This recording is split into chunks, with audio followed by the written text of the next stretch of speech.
तो चलिए आज हम लोग पढ़ेंगे क्या क्वेश्चन आंसर जो बहुत ही ज्यादा इंपॉर्टेंट है नियंत्रण एवं समन्वय से।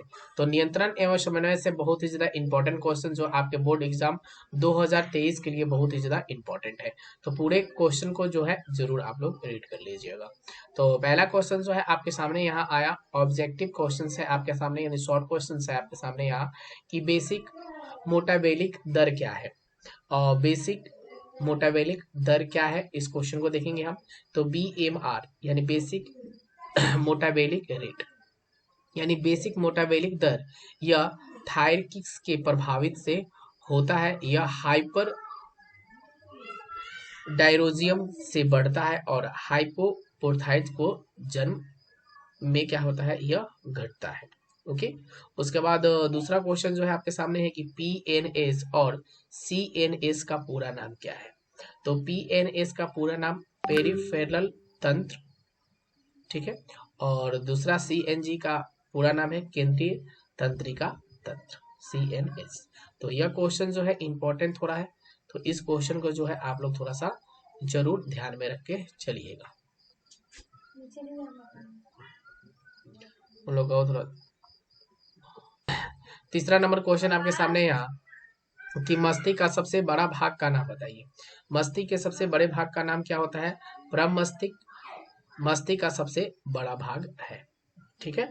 हाँ, प्रमस्तिष्क। उसके बाद चौथा क्वेश्चन आपके सामने है कि अनुमस्तिष्क गोलार्ध के कार्य बताएं। तो अनुमस्तिष्क गोलार्ध के कार्य क्या होते हैं कि इसके दो गोलार्ध होते हैं जो बुद्धि, यादगार, भाषण और ऐच्छिक पेशीय गतियों को नियंत्रित करके रखता है। उसके बाद जो है पांचवा क्वेश्चन आपके सामने है कि पादप हार्मोन के दो उदाहरण दीजिए। तो पादप उदाहरण के पादप हार्मोन के दो उदाहरण, यानी कि पहला है आकिस, दूसरा है जेब्रोनिन, तीसरा है साइटोकालिन, चौथा है थायरिन। यहाँ दो उदाहरण की बात किया गया, मैंने आपको यहाँ पे चार उदाहरण दे दिया है। आप चारों उदाहरण को जो है अच्छे से याद जरूर कर लीजिएगा। ऑकिस, दूसरा जेब्रेनिन, तीसरा साइटोकाइनिन और चौथा है थायराइन। ओके।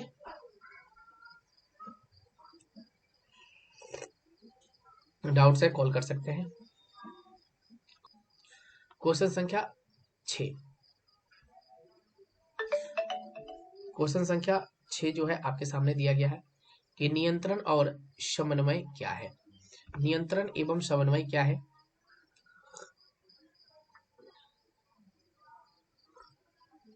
नियंत्रण एवं समन्वय से जो है आप क्या समझ सकते हैं, इसे परिभाषित करें।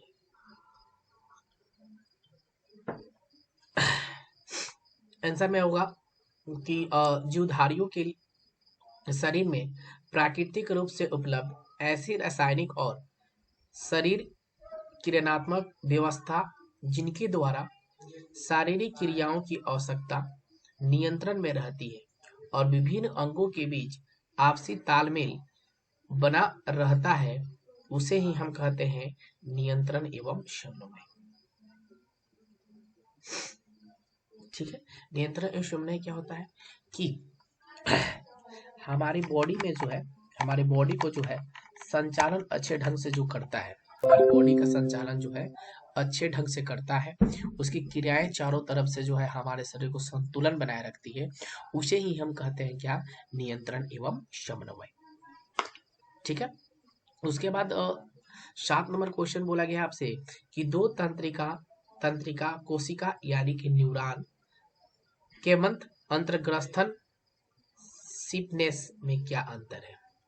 यानी कि आप बोल सकते हैं न्यूरॉन और सिपनेस में क्या अंतर है, ठीक है।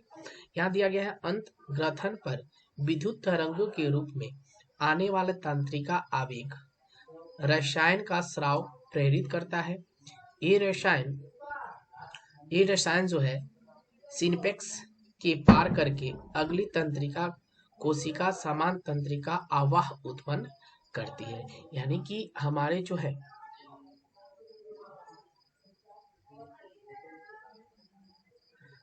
मौसम शायद मैंने ध्यान नहीं दिया होगा, शायद संडे को कुछ टाइम मिल जाए मेरे पास, जिसका जो है जवाब मैं दे दूंगा।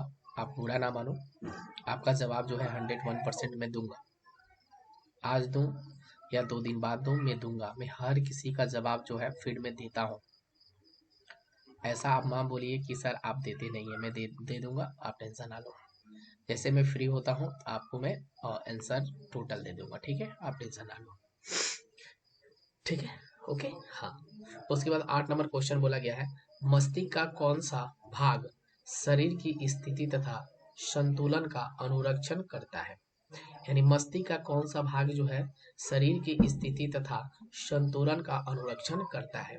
तो आप लोग याद रखिएगा कि अनुमस्तिष्क, ठीक है।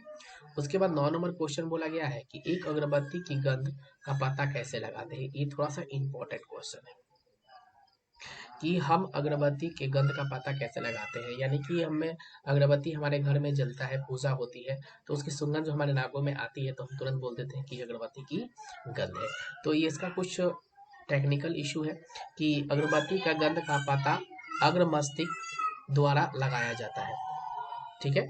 अगरबत्ती का गंध का पता अग्र मस्तिष्क द्वारा लगाया जाता है। यह गंध की संवेदना के लिए अलग संवेदी केंद्र होता है जहां सूचना प्राप्त होती है। इस प्रकार से हमें अगरबत्ती की गंध का पता चलता है। यानी कि अग्र मस्तिष्क के सहारे ही, अग्र मस्तिष्क के द्वारा ही हम अगरबत्ती के गंध को, यानी किसी भी चीज की गंध को हम अग्र मस्तिष्क के द्वारा जो है उस चीज को समझ पाते हैं। कोई भी हो, कोई भी गंध कैसी भी हो, कोई भी सुगंध कैसी भी हो, कोई दिक्कत वाली बात नहीं है। आपके अग्र मस्तिष्क में वह सुगंध जैसे ही जाएगा वैसे ही आप पता लगा लेते हैं कि यह चीज का जो है सुगंध आपके पास आ रहा है, ठीक है। तो यहाँ तक बताइए सभी बच्चों को क्लियर है? यस नो में जवाब दे सकते हैं, ठीक है। उसके बाद 12 नंबर क्वेश्चन बोला गया कि तंत्रिका तंत्र के मुख्य कार्य की सूची बनाए। तो तंत्रिका तंत्र के मुख्य कार्य की सूची बनाना है आपको। तो आंसर देना है, तंत्रिका तंत्र के मुख्य कार्य इन प्रकार है। पहला क्या दिया गया है कि यह बाहरी वातावरण तथा आंतरिक प्रक्रियाओं से प्रेरणा प्राप्त करता है, इसकी व्यक्त करता है तथा उनके समरूप अनुक्रिया करता है। तंत्रिका तंत्र क्या करता है, बाहरी वातावरण या आपके आंतरिक वातावरण, बाहरी मतलब हमारे शरीर से बाहर, आंतरिक मतलब आपके शरीर के अंदर चीजों को क्या करना है, प्रेरणा प्राप्त करता है कि यह चीज बुरा है या ये चीज अच्छा है। इसका डिसीजन हमारे मन में ही उत्पन्न होता है। अगर बुरा की ओर ज्यादा आकर्षित लोग होते हैं, अच्छे के लिए कम आकर्षित होते हैं। जैसे आप देखे होंगे ना कि कल मुझे 6 घंटे पढ़ने हैं और जब मैं पढ़ने बैठा तो लगता है कि मैं 2 घंटा ही ना पढ़ पाया, उस दिन मैं पढ़ता ही नहीं। फिर मैं सेकंड में सोचता हूँ कि नहीं मैं तो कल पढ़ा नहीं, मैं 8 घंटे कल पढ़ूंगा। फिर मैं नेक्स्ट डे उसी दिन जो है शाम को पढ़ने बैठा तो मैं पढ़ नहीं पाता। तो यानी कि अपने दिल में जो है आप एक चीज को बैठा लो, मन में एक चीज को बैठा लो कि मैं पढ़ूंगा ही नहीं, मैं पढ़ूंगा ही नहीं, और बुक निकालो और पढ़ना शुरू करो। देखो 6 घंटे क्या आप 7 घंटे में जो है कंटिन्यू पढ़ना शुरू कर दोगे और बोलोगे अरे मैंने तो 7 घंटा पढ़ लिया।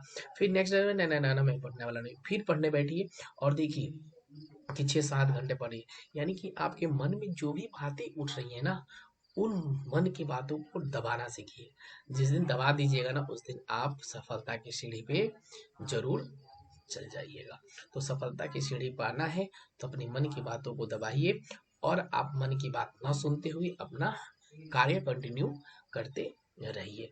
तो यह जो हुआ, उसके बाद दूसरा बोला गया क्या कि तंत्रिका किसी भी संदेश या प्रेरणा को शरीर में एक भाग से दूसरे भाग में पहुंचाता है। तंत्रिका का कार्य है कि एक भाग से दूसरे भाग में किसी भी चीज को क्या करना, पहुंचाना। उसके बाद तीसरा बोला गया क्या कि इस प्रकार के तंत्रिका तंत्र शरीर के विभिन्न कार्यों को नियंत्रित तथा समन्वय करता है। जब कोई सूचना आपके अंदर चला जाता है, प्रवेश कर जाता है, तो उसका समन्वय हम कर लेते हैं और वो चीज को फटाक से कर जो है हम बोल देते हैं। तो बताइए यहाँ पे किसी भी बच्चों को कोई दिक्कत है, यस या नो में मुझे जवाब दे सकते हैं, बोलिए। किसी बच्चों को दिक्कत,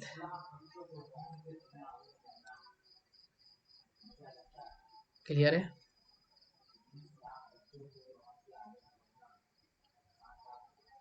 पंद्रह 3/2023।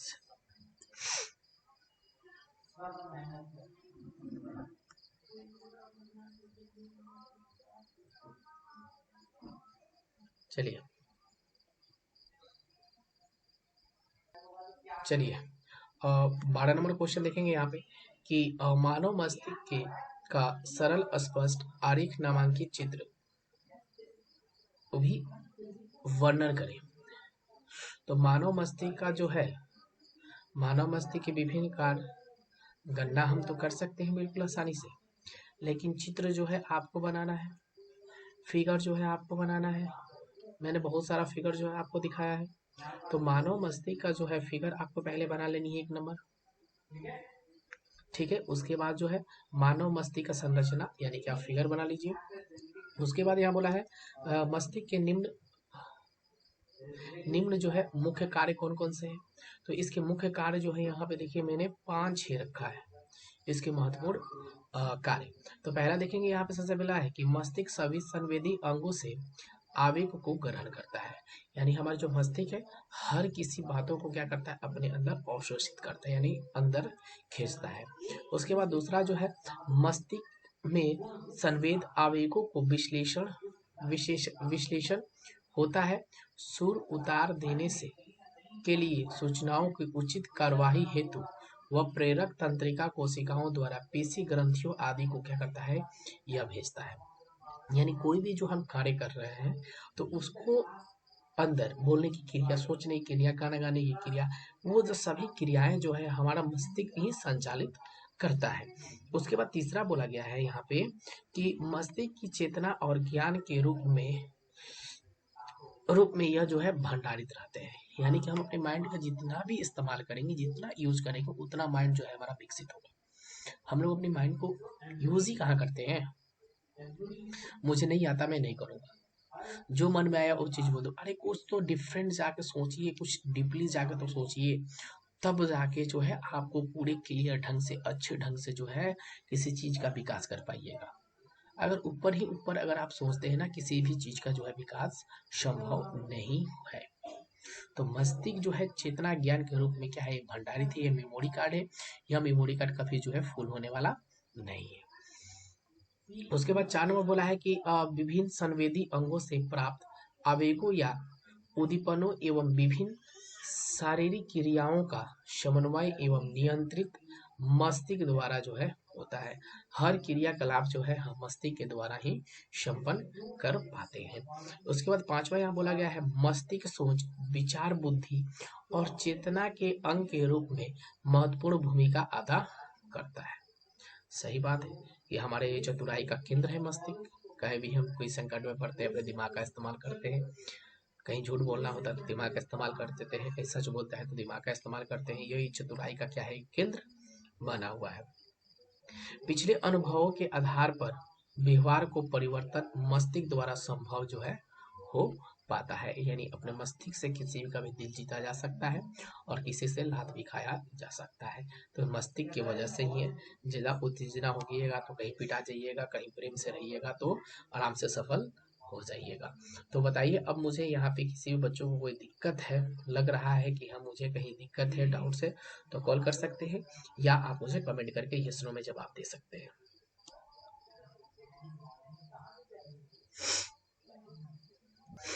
अब देखेंगे यहाँ पे कि 13 नंबर क्वेश्चन क्या बोला है कि मेरुरज्जु का संक्षिप्त वर्णन करें। मेरुरज्जु का जो संक्षिप्त में वर्णन करना है आपको यहाँ पे कि मेरुरज्जु मेडुला अल्वाकोड खोपड़ी का एक महारंध्र से निकल निकलकर रीढ़ की हड्डी की कोशिकाओं के बीच में, ठीक है, कोशिकाओं के बीच में जो है निकलकर नीचे तक जो है फैली रहती है, ठीक है। इसी को मेरुरज्जु या रीढ़ रज्जु कहते हैं। इसके ऊपर ड्यूटारोमीटर, एक्राकामाइड और पियोमेट नामक 3 झिल्लियां उसी प्रकार होती है जैसे मस्तिष्क के ऊपर होती है। मेरुरज्जु से निश्चित दूरियां 31 जोड़े में मेरु तंत्रिकाओं निकलती है। इसकी लंबाई 45 सेंटीमीटर है। देखिए बहुत शानदार क्वेश्चन है कि मेरुरज्जु की निश्चित दूरियां कितनी होती है, तो 31 जोड़ी होती है। मेरुरज्जु तंत्रिका तो 31 मेरुरज्जु तंत्रिकाएं जो है 31 जोड़ी की होती है और इसकी लंबाई 45 सेंटीमीटर की होती है। ओके, यहाँ पे दिया गया है सेकंड क्वेश्चन मेरुरज्जु के कार्य। तो मेरुरज्जु का कार्य यहाँ पे दो दिया गया, साधारण प्रवृत्ति क्रियाओं जैसे घुटने के झटके का प्रयुक्त स्वयं संचालित प्रक्रिया से, जैसे मूत्राशय का सिकुड़ना आदि समन्वय केंद्र का कार्य करती है। उसके बाद दूसरा दिया गया है यह मस्तिष्क और सुषुम्ना के मध्य संचार का कार्य जो है यह करती है। यह जो है मेरुरज्जु के संक्षिप्त यानी छोटा जो है विवरण दिया गया है। आप छोटा विवरण करके 3 मार्क्स जो है आपके एग्जाम में आ सकता है, 3 मार्क्स या 2 मार्क्स में आएगा, तो इसको आराम से आप लिख सकते हैं।